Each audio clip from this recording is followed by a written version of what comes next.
According to the recently concluded Uganda Population and Housing Census conducted in June 2024, those aged 60 and above represent 5% of the total population of 46 million, translating to approximately 2.3 million elderly individuals in Uganda. Thank you once again. Yesterday, the Minister of State for the Elderly revealed distressing statistics indicating that 86% of the elderly individuals in the country are neglected and isolated by their caregivers, among other abuses.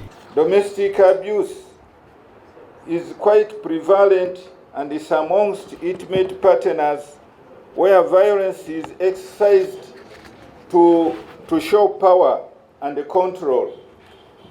As we talk now, it is at 44.7%. In light of the unfortunate findings, Malaika Gabriela Ligami, the Executive Director of Jehovah Alive for the Old Age, highlights that the elders are not only neglected or isolated, but also subjected to other forms of abuse, including financial and psychological abuse.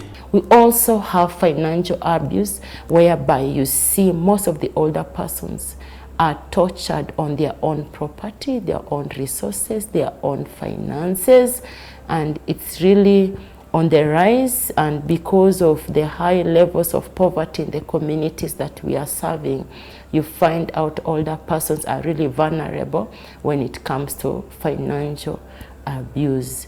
We also have psychological abuse, where they are mentally tortured.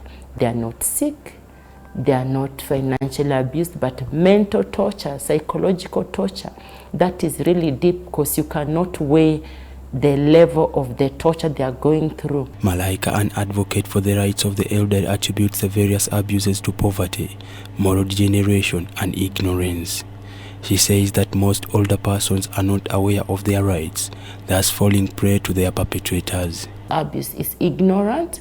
Then we have poverty, because there's high level of poverty in our communities that we are living in. And then even the same older persons, they are not aware of their rights. Then next, we also have moral degradation. People no longer value the morals that were there in the past, because of, I think, change of technology, the environment. She has encouraged the older persons to report any form of abuse perpetrated against them, noting that by doing so, the rampant older person abuse will be mitigated. We encourage this older person to go to the authority, report the cases. You know, most of them, they feel ashamed. I am 80-year-old, I'm 70-year-old. How do I go and report this case to the police that I was raped by a 19-year-old?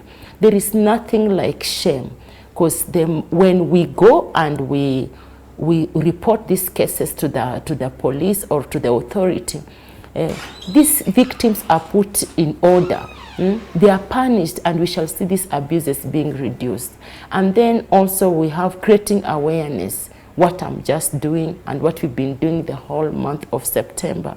We create awareness on promoting and protecting the rights of older persons. Malaika also highlights some of the steps they have undertaken to safeguard the rights of the elderly, such as creating groups where care is given and experiences are shared.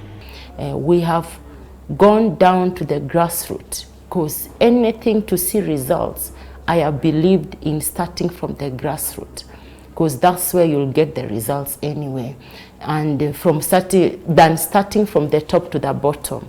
So we have ensured that we create older persons groups, peer groups. When you create them, you know, they encourage themselves.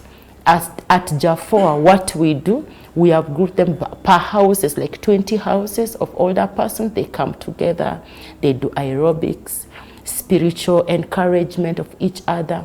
In those meetings, those weekly Saturday meetings, that's where they share what they're going through in their homes, the challenges they are. As Uganda prepares to recognize the International Day for Older Persons, the call for urgent action to protect the country's elderly citizen is more critical than ever.